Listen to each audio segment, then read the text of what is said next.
됐어. 다시 한번 천천히 말해봐. 둘이 그렇고 그런 사이였대. 그냥 썸만 탔는데 내가 생긴 거래.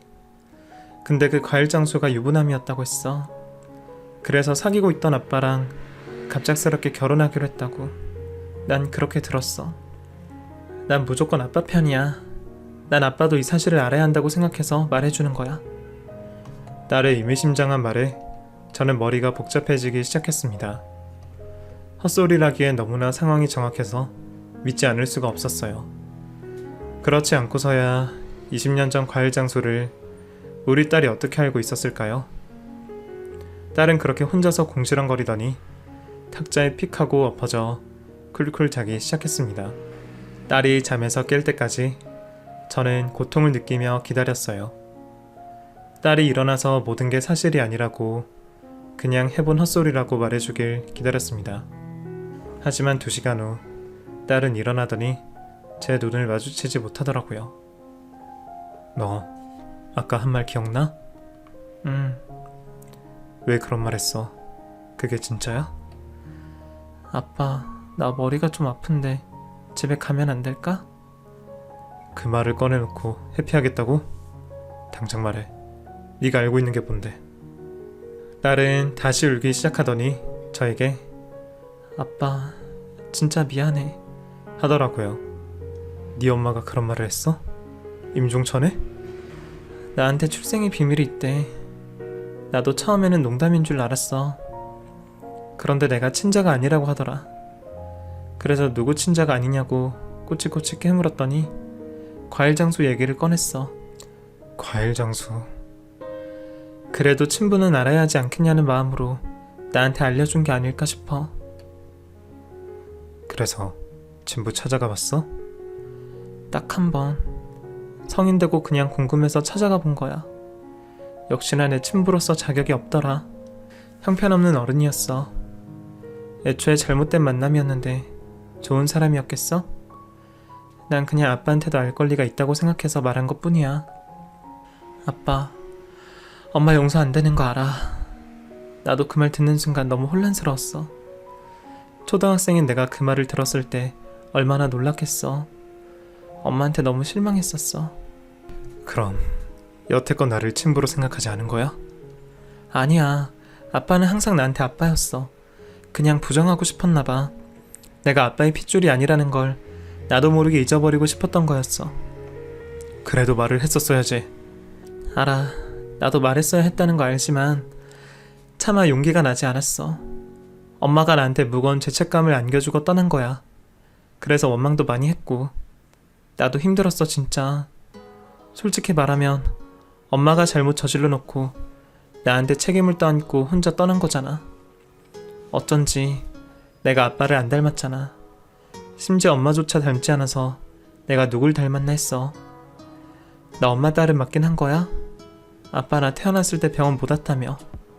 그 아저씨도 나를 모른 척하고. 난 대체 누구야? 내 존재가 뭐냐고.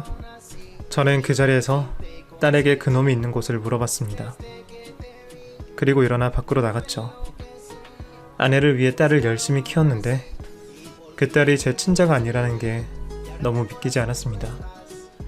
딸이 저와 닮지 않았다는 걸 예전부터 인지하고 있었지만 그다지 이상하게 생각하지 않았어요. 모든 자식이 부모를 쏙 빼닮을 수 없는 법이니까요. 그런데 친딸이 아니었다니. 이게 무슨 마른 하늘의 날벼락입니까? 저는 홧김에 중식당을 박차고 나가 그놈이 있는 곳으로 차를 타고 달려갔습니다. 여전히 그 동네에서 과일을 팔고 있더군요. 예전에는 트럭에서 팔고 있었는데 이제는 과일 가게에 그놈이 있었습니다. 한동안 얼굴을 잊고 살았는데 다시 보니 딱 제 딸과 닮아 있었어요. 속았다는 기분에 그놈의 멱살부터 잡았습니다. 누구신데 남의 멱살을 잡습니까? 네가 그러고도 사람이야? 짐승 새끼지? 아 글쎄 누구시냐고요? 네 딸 아빠다. 제 딸이라뇨? 네가 싸지르고 도망간 그 딸 말이야. 아 뭐 그 초이라는 애요? 걔 제 딸 아닌데요? 딱 봐도 닮았구만. 뭐가 아니야.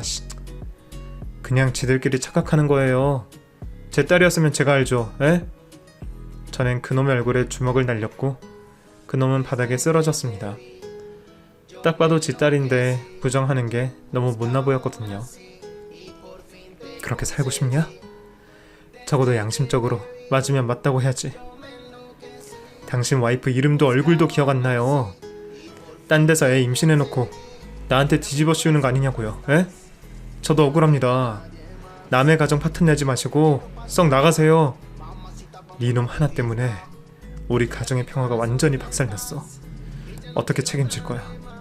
어떻게 할 거냐고. 아니 그걸 왜 나한테 그럽니까? 에? 아니 따지고 보면 속인 건 당신 와이프잖아요. 그리고 그애 내 자식 아니라니까. 내 자식이면 내 손에 장을 지져요. 유부남이면서 딴 여자 만나는 게 정상적인 사고 방식입니까? 에? 그래놓고 동네 장사를 여전히 하고 있어? 아 좀 조용히 해요. 아 동네 사람 듣겠네 씨. 그게 두렵다 이거지? 내가 아주 당신 목사발 만들어 줄 거야. 제가 큰 소리로 떠들자 과일 가게 안쪽에서 아내로 보이는 사람이 와서 저에게 묻더라고요. 누구세요? 누구냐고요? 그쪽 남편에게 막중한 피해를 입은 사람입니다. 피해라니요?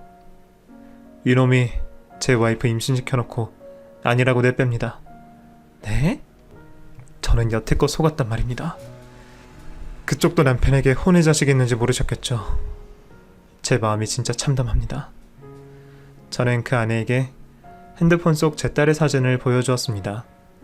딱 보더니 그놈의 등짝을 마구 후려치더라고요. 맞네 맞아. 우리 소영이랑 판박이처럼 생겼잖아. 네 딸 맞네. 내가 그때 동네 사람들 후리고 다닐 때부터 알아봤어. 언제 한번 사고 칠 것 같더라니. 아이 여보. 이 사람 말 믿지마. 뭘 믿지마. 증거가 떡하니 있구만. 그놈은 아내에게 한참 동안 두드려 맞았고 동네 사람들도 전부 와서 그들의 모습을 지켜보았습니다. 처음에는 저도 반신반의했지만 그놈의 얼굴을 보니 믿을 수밖에 없더라고요. 인정하고 싶지 않지만 제 딸은 아내보다도 그 자식을 더 많이 닮았더라고요. 저는 그날부터 세상이 무너졌습니다. 그날 이후로 저의 세상은 순식간에 어두워졌습니다. 살면서 이런 충격은 처음이었어요. 출생의 비밀, 혼의 자식, 그런 일들이 저는 드라마에서나 일어날 법한 일이라고 생각했습니다. 제정신이 아니다 보니 제 마음속 한켠에는 그런 생각도 있었어요. 아닐 수도 있지 않을까? 어쩌면 내가 잘못 알고 있는 게 아닐까? 그런 생각 있잖아요. 그때 저는 완전히 미쳐 있었기 때문에 회사도 다닐 수 없었습니다. 딸을 위해 이곳 생활했는데 제 친딸이 아니라고 하니 미칠 수밖에 없지 않습니까? 딸은 저에게 와서 고개를 숙였습니다. 아빠 미안해. 그 말을 하는 게 아니었어. 엄마가 진짜 그랬어? 네가 내 친딸이 아니라고? 알잖아. 그때 엄마 많이 고통스러워하고 있었던 거. 그 정신에 헛소리 할 수도 있다고 생각해. 가끔 꿈꾸면서 헛소리 많이 했잖아. 하필 헛소리 한 게 그거라고? 나도 모르겠어.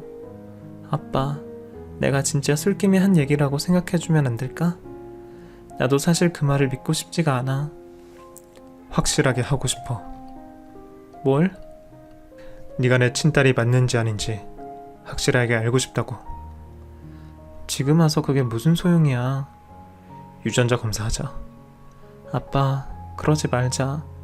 검사해서 알아봤자 뭐하게. 그냥 가슴속에 묻고 살자.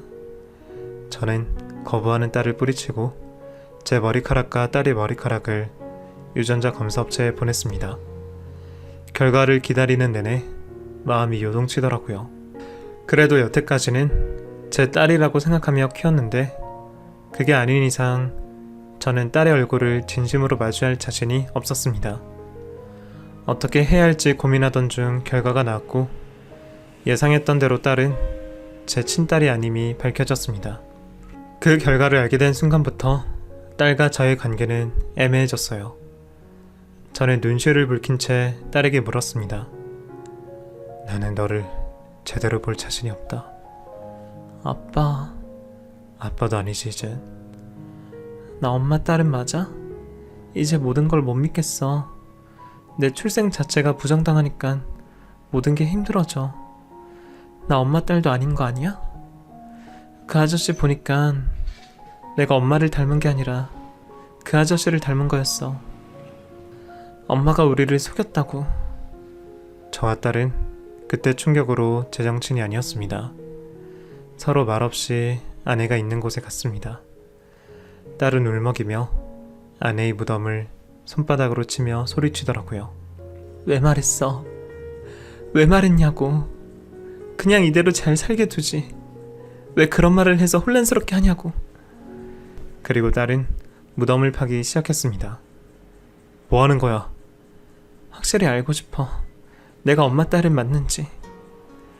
우연히 그런 뉴스를 본 적이 있어요.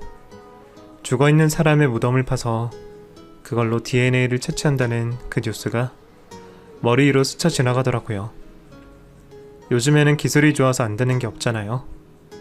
몇십 년 지난 DNA도 보존이 가능해서 범죄자도 다시 찾고 하는 걸 보니 어쩌면 이게 가능할 수도 있겠다는 생각이 들었습니다. 아내는 저희를 속였습니다. 저에게 처음 다가온 그 순간부터 지금까지 모든 게 거짓이었다는 생각이 들더라고요. 울컥하는 마음에 아내가 있는 곳에 가서 무덤을 마구 다시 파냈습니다.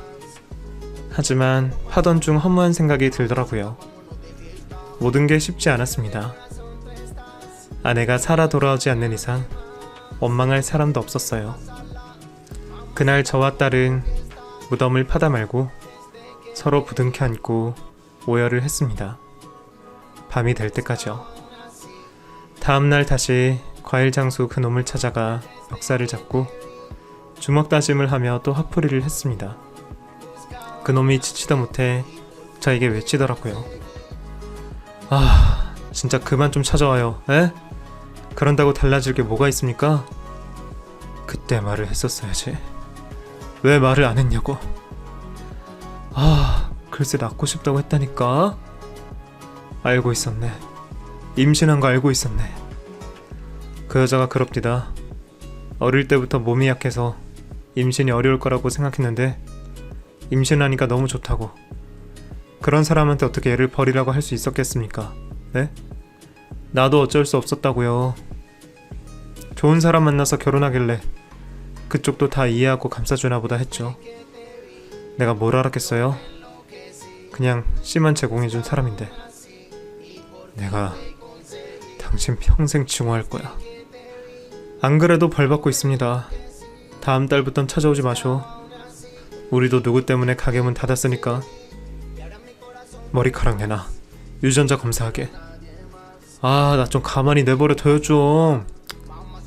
과일 장수의 머리카락을 뽑아 딸과 유전자 검사를 해봤더니 역시나 둘은 친자 관계가 맞더라고요.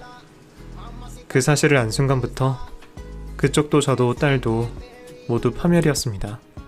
딸은 저에게 차마 면목이 없다며 짐을 싸서 나가겠다고 하더라고요. 아빠, 나 이제 독립할게. 경제적인 지원 해줬던 건 내가 다 갚을 거야. 그동안 딸도 아닌데 먹여 살려주느라 너무 고마웠어. 그땐 나도 너무 어린 마음에 아빠한테 평생 거짓말을 해야겠다고 생각했나봐.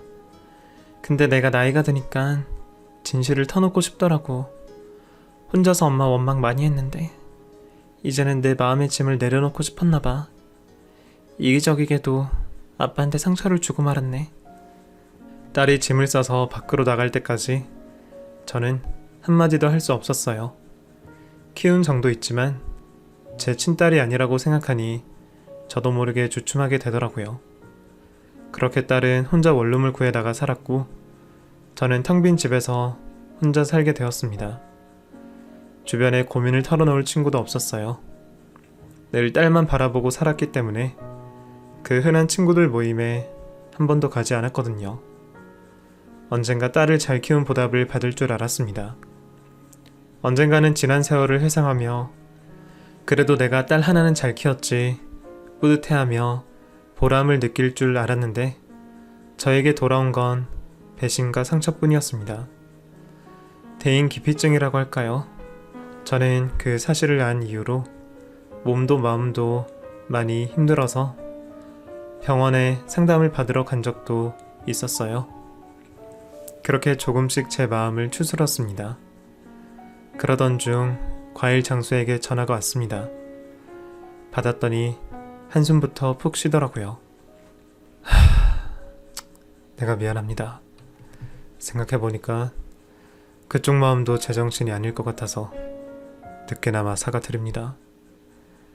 미숙이랑은 그냥 동네 오빠 동생으로 잘 지내다가 어쩌다 한번 그렇게 됐습니다. 다 제 잘못이죠. 하지만 딸 있지 않습니까? 그 딸은 정말 제 친딸이 맞나 싶을 정도로 똑부러지더라고요. 당신 딸이 저에게 이런 말을 했습니다. 저는 그냥 생물학적 아빠일 뿐이지 자신의 진정한 아빠는 키워주신 분이라고요. 다시는 자기한테 연락하지 말라고 남남으로 살자고 했습니다. 명문대 졸업했다면서요? 유전보다 환경적 요인이 더 크다고 하더니 아무튼 제가 하고 싶은 말은 행복하셨으면 좋겠습니다. 저도 그때 지은 죄 두고두고 반성하고 살 테니 그쪽은 부디 상처를 조금이라도 치유하셨으면 좋겠습니다. 그 사실을 알고 멀쩡한 사람이 어디 있겠습니까? 저는 이후로 정말 힘든 세월을 보냈습니다. 딸과는 한동안 연락을 하지 않고 있다가 제가 용기 내어 먼저 전화를 걸었습니다. 바로 받더라고요. 아빠다. 저녁 같이 먹을래? 딸은 바로 저희 집으로 달려왔고 저희는 다시 재회를 하게 되었습니다. 그간 있었던 일들을 주고받으며 예전처럼 이야기를 나눴어요. 아빠가 미안해. 성숙하게 그 일을 대처했어야 했는데. 내가 미안해. 괜히 태어나서. 그런 말 하지마. 왜 괜히 태어나? 너도 알잖아. 아빠가 널 위해서 평생 살았던 거. 그 사실을 알게 되니까 괜히 힘 빠지고 인생이 허무하더라고. 분명 너는 내 딸이 맞는데 몰랐던 사실이 나를 너무 괴롭히더라. 이해해. 나도 비밀 간직하면서 너무 힘들게 살았으니까. 가족의 일은 가족끼리 해결을 해야지. 그래서 만나자고 했고 앞으로 나는 우리 딸을 계속 딸로 생각할 거야. 너는 어때? 아빠는 처음부터 내 아빠였어. 앞으로도 평생 그럴 거고. 한번 위기가 있었으니 앞으로는 좋은 일만 있겠지? 엄마는 진짜 마음이 불편했을 거야. 아빠한테 너무 미안했을 거고. 용서는 안 되지만 그래도 함께 살았던 날 동안 행복하게 잘 살다 갔으니 됐지 뭐. 이제 우리끼리 잘 살면 되는 거야. 아내에 대한 마음은 사실 아직도 잘 모르겠어요. 어느 날은 괘씸하다가도 어느 날은 애처롭게 느껴지기도 합니다. 다시 딸을 친딸처럼 생각하기로 하니 주변 사람들은 저에게 보살이라고 하더라고요. 하지만 제 상황이 되면 누구나 이렇게 했을 겁니다. 한번 딸이라고 생각한 아이를 어떻게 하루아침에 내칠 수가 있겠어요? 그때 위기로 인해서 저희 부녀 사이는 더 돈독해졌습니다. 저희 딸은 원하는 곳으로 취업을 한 뒤로 저에게 꼬박꼬박 용돈을 주고 있는데요. 저는 그 돈을 그대로 모으고 있습니다. 나중에 딸이 시집간다고 했을 때 제 돈을 보태서 주려고요. 사실 아직도 딸이 누군가와 결혼을 한다고 생각하면 마음이 먹먹해지곤 합니다. 딸 가진 모든 부모들이 이런 마음이겠죠. 지금 남자친구가 있다고 해서 언젠간 한번 보여주겠다고 하는데 그날을 기다리고 있습니다. 제 딸이니까 좋은 사람을 만나고 있겠죠. 저는 저희 딸을 믿습니다. 저희 가족 이야기 어떠셨나요? 사실 이렇게 자세하게 저희 가정에 대한 이야기를 털어놓은 건 처음입니다. 누군가 제가 아는 사람이 이 사연을 듣게 될까봐 걱정이긴 하지만 저는 부끄러울 게 없어요. 사실 친자식이 아닌데도 입양해서 잘 키우잖아요. 저는 그렇게 생각하려고 합니다. 긴 사연 지루하지 않았을까 걱정이 되지만 여러분들께 힘을 얻기 위해 이렇게 조심스레 사연을 보내봅니다. 모두가 행복했으면 좋겠습니다. 행복은 멀리 있지 않잖아요. 저는 딸이 제 곁에 건강하게 있어주는 것 자체가 행복입니다. 사연 이만 마치면서 여러분들의 행복을 빌어드리겠습니다.